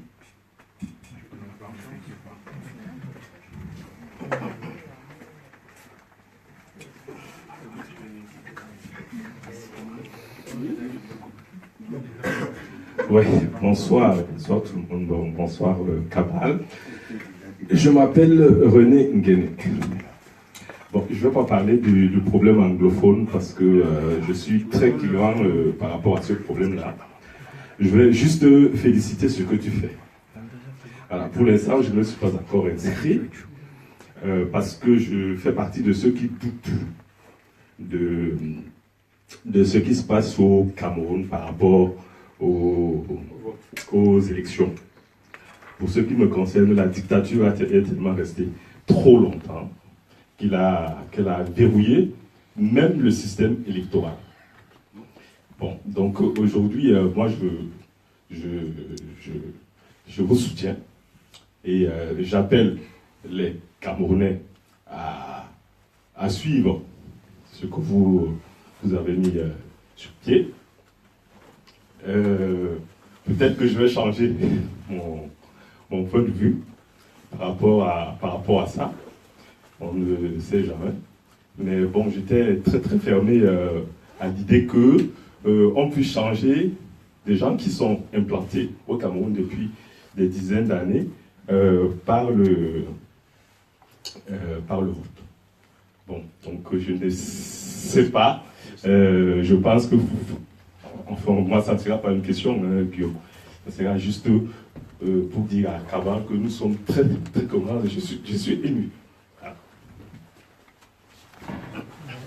Il reste 3 interventions parce que le temps étant très court, je vais venir devant et je terminerai par monsieur. Donc j'ai 2 intervenants, s'il vous plaît. Je ne peux pas faire autrement. On posera une question. S'il te plaît, excuse-moi d'insister. Je vous remercie. Moi, je m'appelle Nguenge Cyril. Je vous suis parfaitement et minutieusement. Tout ce que vous faites, j'apprécie et je vois les langues et les efforts. Je vous remercie et je vous encourage. Ma question, c'est, il y a beaucoup de nos frères, ils ont de double nationalité, disons d'autres nationalités, mais c'est des Camerounais. Ils comptent y rentrer au pays. Mais ça les bloque là, que tout le monde connaît qu'ils ne peuvent pas voter, ils ne peuvent rien participer parce qu'ils ont déjà d'autres nationalités. Bon, une fois au pouvoir, qu'est-ce que vous comptez faire?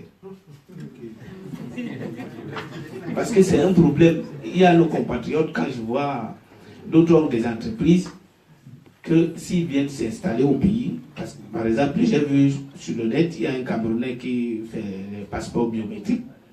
Il est en Allemagne. Je vois l'autre qui fait beaucoup de choses, beaucoup de Camerounais, je ne peux pas les expliquer. Donc, ils sont bloqués sur le problème de nationalité. Donc, c'est un problème. Voilà ma question. Je vous remercie. S'il vous plaît, pour les 2 dernières minutes, juste la question. Et moi globalement, le soutien et autres, si on peut éviter juste la question. Merci, je me présente comme tout le monde. Je suis M. Balogo Patrick.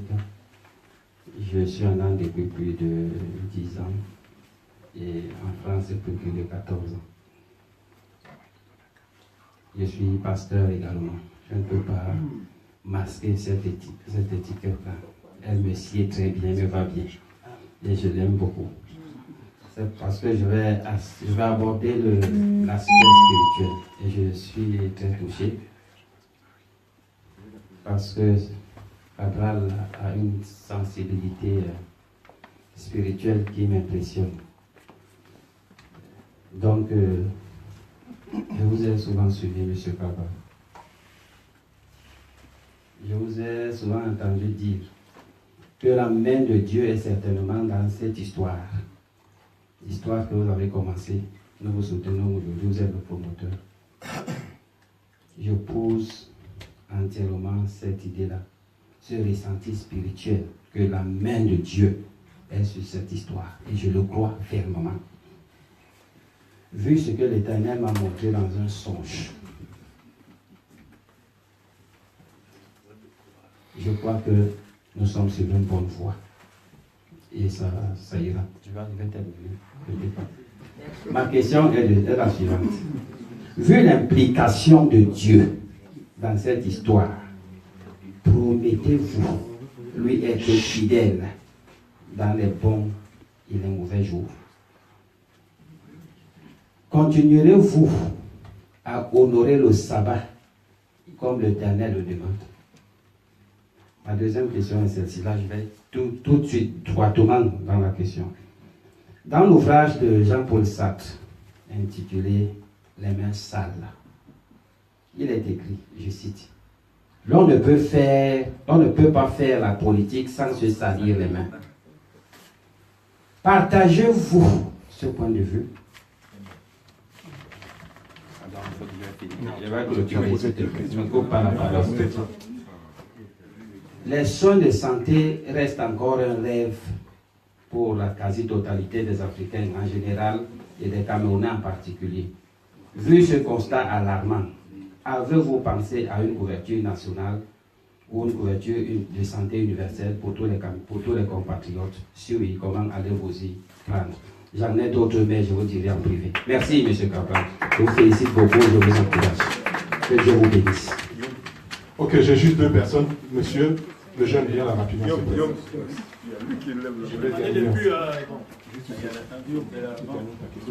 Bonsoir, M. Cabral. Ici, c'est M. Koné, résident nantais depuis 16 ans maintenant. La question que je vais poser... Oui, il y a un peu... Oui, bonsoir, M. Cabral. Bonsoir. La question que je vais poser est spécifiquement dans vos cordes, puisque vous êtes juriste, et puis accessoirement historien. Oui, accessoirement. Que pensez-vous de cette nationalité qu'on appelle camerounaise, quand on sait ce que signifie ce mot, et qu'on sait qui c'est qui l'a attribué à des êtres humains qui ne s'appelaient pas des crevettes? Est-ce que vous avez une posture qui vous permet de pouvoir remettre cette question au goût du jour et puis d'éveiller un peu la conscience des êtres humains de votre enclos colonial, afin de revenir à eux-mêmes et de comprendre les enjeux qu'il y a derrière tout ça? Deuxième point, est-ce que vous auriez aussi pensé aux moyens juridiques pour vous débarrasser de cet outil de vampire qu'on appelle le franc CFA, et qui est responsable, en l'occurrence, de la mort de pas mal de nos compatriotes dans les mers de la Méditerranée. Je ne crois pas que la mer est méditerranéenne quand on voit des enfants mourir comme ça, à cause du franc CFA. Donc voilà les questions que j'avais spécifiquement pour vous aujourd'hui. Merci. Je m'excuse par avance à tous ceux à qui je ne pourrais pas tendre le micro. Et effectivement, on est obligé de fermer à 22h, donc pour laisser quand même un minimum de temps qui ne suffira malheureusement pas à Cabral pour répondre, je suis obligé d'interrompre là. Mais comme nous avons au moins un ressortissant du pays anglophone qui est là, je voulais que lui aussi puisse poser sa question. Merci. Bonsoir, M. Cabral. Bonsoir tous les gens qui sont là.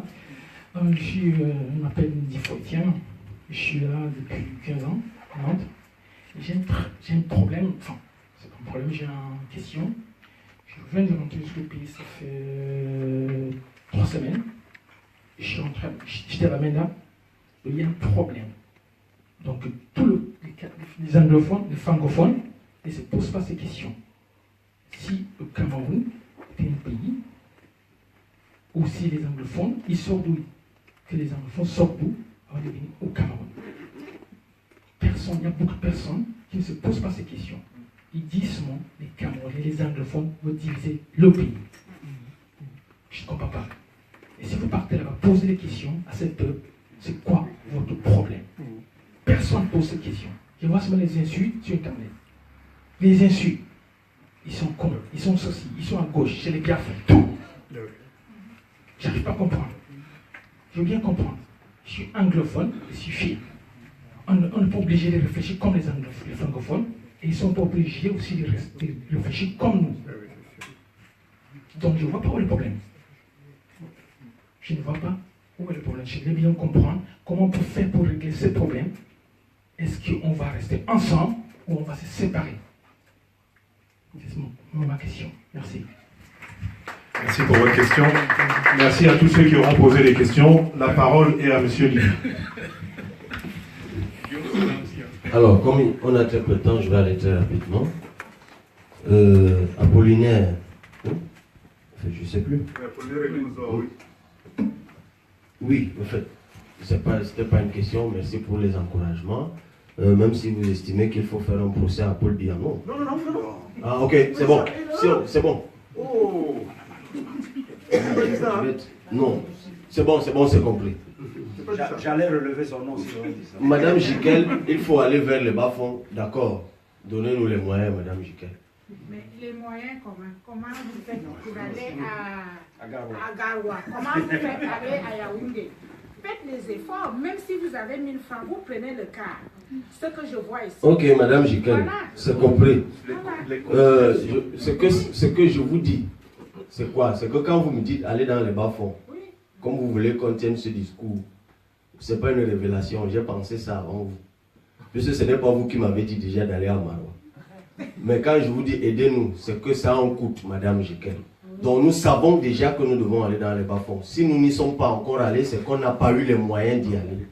Donc, je vous tends la main, c'est une aide que je vous demande. Mais je sais déjà qu'il faut y aller. C'était pour que vous n'insistiez plus. Merci. Monsieur Mouté, il faut sensibiliser la jeunesse. Les difficultés, ça rejoint ce que je disais à madame. Les difficultés que nous avons eues, principalement de deux ordres. Le premier blocage est mental. C'est normal. On sort de loin. Beaucoup de gens vous disent ça ne sert à rien.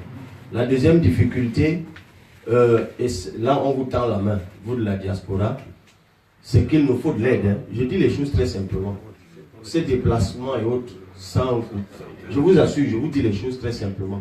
Mais à ceux qui sont à la diaspora, je leur dis, comme beaucoup de familles au pays sont dépendantes de vous, ne leur envoyez plus seulement de l'argent, envoyez-leur aussi le message de sensibilisation. Et vous-même qui êtes ici, certains ont dit, je ne suis pas encore inscrit. Oui, inscrivez-vous aussi. Il faut juste la carte consulaire. Récemment au FODIAS, on apprenait qu'il y a environ 5 millions de Camerounais qui vivent à l'étranger. C'est le 5e de la population camerounaise, parce que nous sommes 25 millions. Donc, vous aussi qui êtes ici, créez déjà une antenne, 11 millions de citoyens à Nantes. C'est vrai, c'est déjà embryonnaire. Vous pouvez la créer, M. Mouté. Et autour de vous, vous structurez, on a une structuration, une feuille de route, une façon de fonctionner. On va échanger des contacts tout à l'heure pour faire du porte-à-porte, comme on le fait au pays. Là-bas, il y a peut-être les bas-fonds. Ici, c'est peut-être pas les bas-fonds, c'est les faubourgs, je ne sais pas. Il faut aller vers tous les Camerounais qui sont là, indépendamment de leur appartenance politique. Parce que contrairement à ce qu'on pense, même comme le RDPC est parti majoritaire, lui-même n'arrive pas à faire inscrire les gens. Quand ils font un meeting, vous voyez des milliers de gens. Quand il faut voter, vous ne voyez pas ces gens. Ça veut dire qu'il y a des gens qui ont le pain de RDPC mais qui ne sont pas inscrits. Donc ça n'a même rien à voir avec les partis, je vous assure. C'est-à-dire qu'il faut vraiment sensibiliser. Les difficultés, c'est cela. Les idées aussi, M. Mouté. Nous ne sommes pas des hommes providentiels. Nous tendons la main aussi, nous voulons des idées. Aidez-nous par vos idées, par votre expertise, votre expérience à l'étranger. Proposez-nous des choses. Là, je reviens de la Bretagne parce qu'un Camerounais que voici, qui a des amis bretons, m'a dit, il y a un modèle économique au fin fond de la Bretagne, on était jusqu'à Saint-Just, à Drény. Il m'a dit, il y a un modèle économique là-bas qu'on peut appliquer chez nous, qui ne demande pas beaucoup d'expansion industrielle. Et on est allé voir, certains ont vu des images. Et puis, dernier blocage, la médisance, la sensibilisation, la médisance, le soupçon. C'est des choses, mais ça aussi c'est la politique, on ne peut rien faire. Les gens vous créeront toujours des choses pour décourager ceux qui vous suivent. Mais ça c'est la politique, c'est normal. Donc voilà. Donc que peut-on faire? J'ai répondu. Et merci vraiment pour votre disponibilité. Monsieur Dingom, quel soutien le côté francophone apporte? Moi, en fait, jusqu'ici on apporte, je peux dire un soutien spirituel ou c'est-à-dire des actes matériels, c'est-à-dire des marches. Il n'y en a pas encore, parce que personne ne les autoriserait. Sinon, on battrait les gens comme on les bat là-bas déjà. Donc, aujourd'hui, les gens se contentent d'écrire, de faire des vidéos, d'utiliser les moyens de communication, la radio, la télé. Mais vous avez vu la dernière fois, le ministre de la Communication va même déjà jusqu'à inféoder les médias et interdire que le sujet soit à l'ordre du jour. Simplement parce que seule la pensée unique gouvernementale doit prévaloir. C'est vraiment compliqué. J'ai même lancé un appel à un moment pour une conférence nationale sur la crise anglophone. J'ai même lancé un appel aux marches. Mais je savais très bien que ça ne pouvait pas prospérer. Personne ne vous laissera marcher. Ça c'est clair, quand vous vivez au Cameroun, vous le savez très bien. Voilà. Donc, cessons de taper les autres. Je suis d'accord avec vous. C'est d'ailleurs pour ça que je dis aussi, je ne sais plus qui disait que c'était René. Il n'est pas encore inscrit et il accuse la dictature. Je suis absolument d'accord, c'est parce qu'il est sorti. J'ai eu envie de lui donner le conseil de M. Dingom. Oui, en fait, arrêtons d'accuser Poulbiaï, il nous a eu. Arrêtons d'accuser les gouvernants, ils nous ont eu. On fait quoi? Je veux dire, les constats, les Camerounais sont des agrégés en constat. Hein, mais quand il faut inventer l'avenir, ils disparaissent tous. C'est un réel problème, mais c'est peut-être aussi culturel, j'en sais rien. Donc aujourd'hui, nous avons plus besoin de gens qui nous aident à inventer l'avenir. Les constats, là, on les a déjà faits. Je veux dire, je vis dans ça, je paye ça de ma chair, de mon emploi, de tout ce qu'on veut. Aujourd'hui, je tends la main vers des idées nouvelles, novatrices, vers des gens engagés, courageux, pour affronter ça. Ce système a des failles, René. Et ce sont ces failles qu'on veut exploiter. Certes, l'appareillage électoral est taillé sur mesure, mais il y a des failles. Notamment la mobilisation populaire. Si nous ne sommes pas mobilisés, nous autres, nous sommes morts. Je vous assure, parce que si dans un an, rien n'est fait, j'entends des gens dire, oui, Cabral avance, vas-y. Mais je vous assure, si dans un an, on ne réussit pas à faire bouger les lignes, moi, je suis mort. Hein. Peut-être je viendrai vous retrouver ici et puis je ne sais pas trop, je changerai de nationalité aussi. Et j'en profite pour la question de la double nationalité, puisqu'elle venait après, M. Nguenge. Bon, maintenant on n'a plus beaucoup de temps, mais nous avons prévu d'instaurer non pas la double, mais la plurinationalité. Mais nous avons quand même décidé de la sortir de quelques restrictions. Parce que la double nationalité au Cameroun est devenue le refuge des Camerounais en transit. Moi, je veux bien que vous ayez changé de nationalité parce que vous êtes ici depuis 10 ans. Mais quelqu'un qui est DG au Cameroun depuis 25 ans, de la même entreprise publique, pourquoi lui, entre-temps, a changé de nationalité? Parce que la nationalité étrangère est devenue la planche de salut. Les gens excitent maintenant de leur nationalité pour échapper à la responsabilité des actes qu'ils posent. Ça veut dire qu'ils préméditent de détruire le Cameroun et ils s'arrangent à se construire des portes de sortie qui sont la France, les États-Unis et ailleurs. Et si nous prenons la charge du Cameroun, au moins pendant 3 mois, nous pourrons accéder à un certain niveau de responsabilité, que ce soit électoral ou nominatif, que lorsqu'il nous aura expliqué exactement pourquoi il a changé de nationalité. Mais pour le reste, nous avons prévu de faire exactement comme l'Éthiopie, créer un guichet diaspora aux relations extérieures pour capter l'expertise, pour capter, je vous remercie M. Yana, pour capter l'expertise, pour capter les investissements. Parce que contrairement à ce qu'on pense, la corruption qui est au Cameroun frappe même plus les investisseurs de la diaspora que les Camerounais qui sont là, parce qu'eux ils sont habitués. Parfois vous partez d'ici, déjà imprégné de la culture française, vous arrivez là-bas, on vous plume. Et vous revenez rapidement ici. Donc aidez-nous à changer tout ça. Patrick, est-ce que je promets d'être fidèle à Dieu? Vous savez, la foi c'est une question personnelle. Moi, je crois en Dieu et je lui rends grâce tous les jours pour ce qu'il me permet de faire, les actions que je peux réaliser. Et évidemment que je lui serai fidèle. Si je ne crois non plus à Dieu, je veux croire à qui?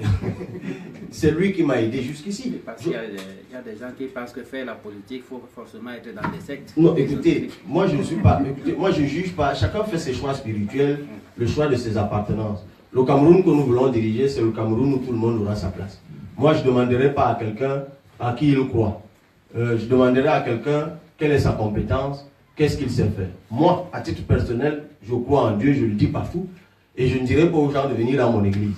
Tout comme j'interdirai aux gens, lorsqu'ils occuperont certains postes ou, je ne sais pas, assumeront des responsabilités publiques, d'enrôler d'abord les gens dans ce qu'ils font ou dans ce à quoi ils croient, pour quoi que ce soit. Je pense que, comme on s'est inspiré de la France 1901, il faut séparer l'État des options de foi personnelle. Et puis, c'est terminé, je crois. Je propose que vous répondiez quand même à une question. Tant pis pour ceux qui n'auront pas eu leur réponse, on s'excuse. C'est au moins la question du monsieur qui était à Bamenda. Ok, pour Riodos Camaro SCC, on revient là-dessus parce qu'on aurait pu. Sur la crise anglophone, monsieur Ndifort, les insultes sur les anglophones, je souffre autant de ça que vous, monsieur Ndifort. Parce qu'il y a une inculture, une malhonnêteté qui voudrait, et ça arrange le pouvoir en place. Parce qu'ils pensent qu'en montant, en laissant que les francophones insultent les anglophones, c'est comme ça qu'ils vont régler le problème. Non. Je souffre de ça autant que vous. Ce sont ces clichés-là qui font des frustrations. J'ai mon Bamenda. On prend les Bamenda pour des fous. Mais il n'y a pas que les Bamenda, je vous assure, moi je suis Bassa. Je suis sorcier. Lanceur de sorts. Sauf que bon, les uns supportent ça moins que d'autres. Donc, je regrette ça comme vous. Vous voyez vous-même dans les réseaux sociaux, on le regrette tous. Mais c'est au pouvoir de régler le problème. La solution aujourd'hui, c'est le dialogue. Et le dialogue sur la forme de l'État. Moi, j'ai ma proposition. On n'a même pas besoin de m'y inviter. Je l'ai déjà dit. C'est un État où on autonomise les régions. Et je suis sûr que la crise anglophone n'est pas une crise sécessionniste. Ce n'est pas une crise d'indépendance. C'est une crise d'autonomie. Les gens veulent s'auto-gérer, être responsables de ce qu'ils veulent, plutôt que l'État qu'on attend et qu'on ne voit jamais et qui, curieusement et paradoxalement, concentre tous les pouvoirs entre ses mains. Enfin, moi, donc, voilà, je ne sais pas ce qu'il faut faire. Il faut les éduquer, mais soyons patients en fait. Jusqu'ici, vous avez... Il faut éduquer parce que ça aussi, c'est quelque chose. Vous savez, il faut être patient. Les peuples, parfois, ça prend du temps. Il faut éduquer les gens. Mais les éduquer comment? Il faut des gens comme moi, qu'on soit nombreux, francophones et anglophones, qui vendons une autre image du Cameroun. Une image où les peuples francophones et anglophones sont ensemble, bâtissent des choses. Pas qu'ils s'insultent. Il faut donc des volontaires pour mener ce combat. Ça peut prendre du temps, mais je crois que ça peut réussir. Pour le reste, chers amis, on va discuter tout à l'heure. On a de très belles propositions. Parce que, bon, le dos Cameroun, c'est le portugais. Tu veux dire, même ici en Europe, souvent c'est parti des affaires insolites. Je pense qu'on a moins de problèmes avec le nom Cameroun qu'avec le CFA en revanche. Mais ça, on a une solution là-dessus, la révision de la convention monétaire, viser le taux de garantie de convertibilité de 50% de captation pour le Trésor français, ou moins 20%, et puis d'autres choses. Malheureusement, on n'a pas le temps, on va en discuter. Mais pour finir sur cette affaire de CFA, je rejoins M. Dingom. Je vous assure, sur la question de CFA, il faut aller par étapes, renégocier la convention, mettre un panier de devises pour que notre monnaie, d'ailleurs il faut changer de nom. Et là je suis d'accord avec vous, non pas sur Cameroun, mais sur franc CFA, parce que ça s'appelait au début franc des colonies françaises d'Afrique. Même si on a nuancé par la suite, mentalement ça percute encore. On pourra appeler ça Afro ou Panafrique, et puis par la suite, je pense qu'il faut recalculer notre masse monétaire, et ça c'est pas la France. Ce sont les économètres qui doivent remettre les règles économiques sur la table. On calcule la masse monétaire d'un pays selon la théorie quantitative par sa capacité de production. Et nous, on n'est pas calculé sur notre capacité de production, ça c'est pas la France, c'est nous-mêmes. Et puis on a nos questions de gouvernance qui sont réelles. Si vous avez des institutions monétaires où quelqu'un un matin pour l'anniversaire de sa fille va demander qu'on actionne la planche à billets pour lui battre 100 millions, on ne peut pas s'enrichir comme ça. On va rentrer dans l'inflation. Donc il y a un certain nombre de choses qu'il faut faire par étapes, mais évidemment l'ultime étape, c'est d'arriver à la souveraineté monétaire comme... Oui, mais c'est par étapes, on est d'accord, in fine. On est en train de tergiverser en fait. Ok. Bon, de toute façon, s'il vous plaît, restez encore assis 2 minutes, s'il vous plaît, je vous en prie. S'il vous plaît.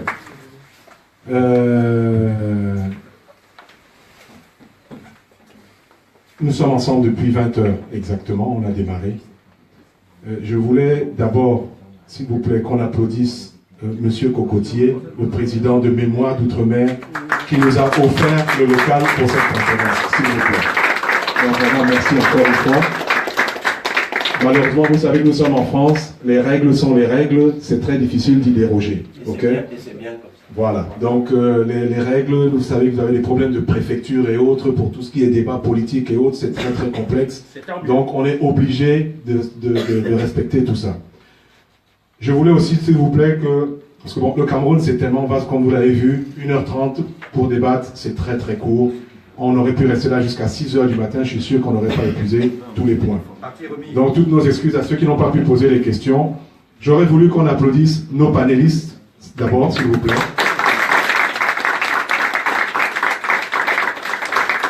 Je voulais que l'on applaudisse M. Liby qui est venu vers nous.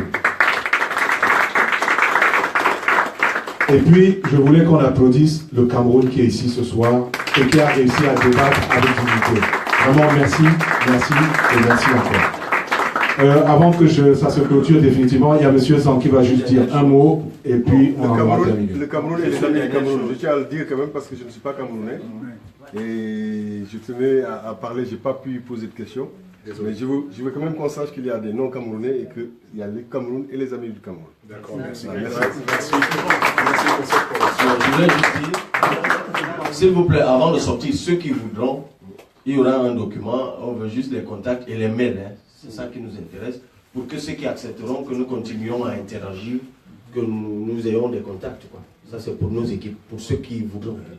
Je voulais dire quelque chose et dire que pour moi, il y avait l'important à souligner, c'est qu'il faut qu'on s'occupe de l'éducation des enfants à atténuer leur agressivité. Qu'on enseigne à l'école les droits de l'homme et que chez les militaires, qu'on leur apprenne aussi que, si vous arrivez à un endroit où vous allez, c'est de dire aussi qu'on dise aux gens que le militaire n'est pas là pour taper la population. La police n'est pas là pour taper la population. Elle doit travailler en cohésion avec la population parce que la police et l'armée est là pour assurer la sécurité de la population. C'est son objectif, assurer la sécurité pour tous. Et faire à ce qu'il y ait la fraternité et non pas l'agressivité comme ça. Si on peut éduquer, empêcher à ce que les gens s'agressent, qui s'injurient comme ils s'injurient tout le temps, ce serait une bonne chose. Le président de la République, il a fait ce qu'il a pu. Je ne suis pas partisan nécessairement du président de la République. S'il vous plaît, c'est quand même un doyen qui vous parle. C'est quand même un doyen. Il est question que les choses même qui se s'il passent. déborde, lui est quand même ici, c'est quand même un doyen ici à Nantes. Il est question qu'on se respecte mutuellement. Je crois que c'est très important. En politique, il faut se respecter sur la priorité des choses. Voilà. Je ne dirai pas plus. Allons dans le respect mutuel. Merci. Je voulais juste vous dire qu'effectivement, voilà des feuilles qui circulent.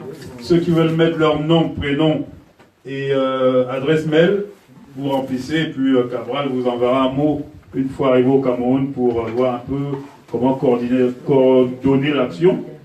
Mais je voulais aussi dire un dernier mot parce que ça me cote depuis par rapport à la double nationalité. Je voulais juste dire en 2 secondes qu'il y a une technique qui est simple qui s'appelle la technique d'évacuation. C'est ce que fait la France. C'est-à-dire qu'une fois en France, si tu es français, on t'applique la nationalité française. Il n'y a pas besoin les règles du droit français. C'est-à-dire qu'on n'a pas besoin de rechercher une autre nationalité. Tu ne peux même pas prétendre à faire valoir une autre nationalité. Je pense que là, on peut copier absolument ça au Cameroun. C'est-à-dire un système d'évacuation. Tu as présenté la nationalité camerounaise, tu es camerounais, que tu sois américain ou autre chose, tu es camerounais. Voilà. Nous sommes Merci ici, messieurs, bonne soirée. Nous sommes ici parce qu'il y a un précédent. Il y a eu un précédent. Il y a eu des précédents. La mémoire d'outre-mer, nous sommes là parce qu'il y a eu un passé. Un passé qui a marqué Nantes et que nous sommes là pour ça. Il y a eu des colloques aussi. S'il vous plaît, Madame Neboumbo va remettre un certificat de participation à Monsieur Libye. Donc, si... Ce ne sont pas les premières conférences qui se passent à Nantes, il y a d'autres qui sont passées et on a les actes là. Voilà.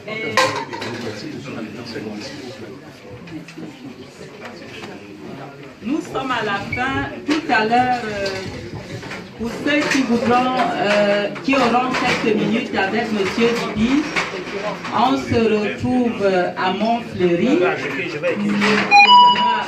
Donc, nous vous invitons, pour ceux qui veulent partager quelque chose avec M. Libye, des idées ou un plat, on se retrouve à Montfleury tout à l'heure.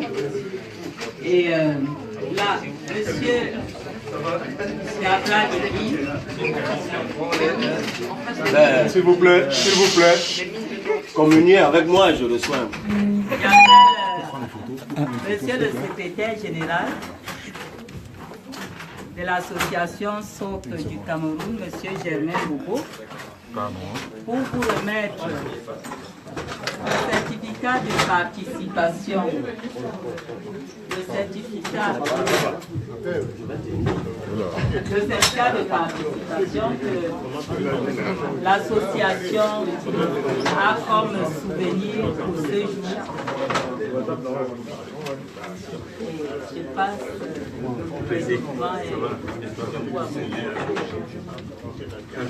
Donc, au nom de l'association, permettez-moi de vous remettre ce petit certificat de participation pour non seulement tout le travail que vous faites pour la citoyenneté camerounaise, et surtout pour les échanges d'idées que vous permettez non seulement à nos citoyens, mais à d'autres, dans la mesure où elle permet ainsi de renforcer notre capacité à vivre non seulement en paix, mais dans l'unité, de façon fraternelle.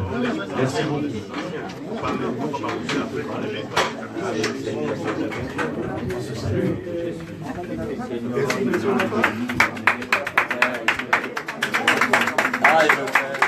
Merci. Merci à vous, madame. Merci. Merci. Et j'espère que ça augure de lendemain de succès. Merci et bonne soirée. Merci à tous, bonne soirée. On va libérer la salle, s'il vous plaît, de manière à ce qu'on puisse rapidement faire le rangement. On se retrouve, la suite, c'est au Montfleury pour ceux qui peuvent s'y rendre, qui ont un peu de temps et qui veulent continuer avec partager avec monsieur Cabral Libye. Bonne soirée, au revoir. Le Montfleury, l'adresse. Ok. Gustave Rock. Le contact est là. Donnez le... Le numéro, je ne sais pas. C'est la rue Christophe Roch. C'est pas simple. Roche. On dirait que je me suis fait des gens pas contents ce soir, mais bon, qu'est-ce que je peux faire? C'était compliqué de donner la parole à tout le monde. Il y a une question, parce que déjà là, dans la séquence, je suis venu tard, je n'ai pas dû poser ma question. Il y a un débat. Monsieur Cabral, il est candidat à la présidentielle.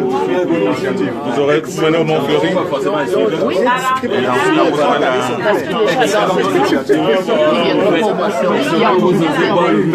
y en a qui disent non. Et moi, je l'ai entendu sur Vox Africa dire qu'il est candidat à la présidentielle. Je l'ai dit à d'autres, on dit que non, il n'est pas candidat à la présidentielle. Il vaut mieux qu'il vous réponde lui-même. Voilà. Parce que pour ceux qui sortent d'ici, qu'ils sachent. Non, moi j'en sais le développement. Parce que là, j'ai au moins 2-3 personnes qui me disent que non, il n'est pas candidat à la présidentielle. D'accord. Donc, ça fait à peu près 4 ans que je parle de parce que ce n'est pas toujours clair. Bon. Bonsoir, M. Cabral. Bonjour. Je vous suis des fois sur Vox Africa. Je suis venu des fois le dimanche après-midi. Là, on est en train de se séparer. Je suis arrivé tard, je n'ai pas pu poser la question. Bon, on va le faire. Mais simplement, là dans la salle, il y a 2-3 personnes qui me disent que vous n'êtes pas candidat à la présidentielle. Je leur dis si, vous êtes candidat à la présidentielle. Donc ceux qui viendront pour Montfleury ne sauront pas si vous êtes candidat à la présidentielle ou pas. Ils me disent qu'il y a ambiguïté, donc je voulais clarifier la chose. Il n'y a pas d'ambiguïté. Oui. J'ai bel et bien Est-ce que dans la salle, l'intention monsieur d'être élu président de la République du Cameroun. Mais une condition, cher monsieur, nous sommes en train de construire une plateforme de plusieurs partis politiques et de plusieurs mouvements citoyens pour organiser des primaires. Et nous allons les organiser, donc je serai candidat à ces primaires. Si je passe, ce sera moi. Celui qui passera, je le suis. C'est très bien. Parce qu'il faut la légitimité populaire. Et je tiens absolument à cela. On va essayer d'y aller. On libère l'espace. On libère rapidement et on va. Moi je fais ça. Oui. Je vais venir la photo de M. On garde contact. Déjà, vous n'avez pas le logo.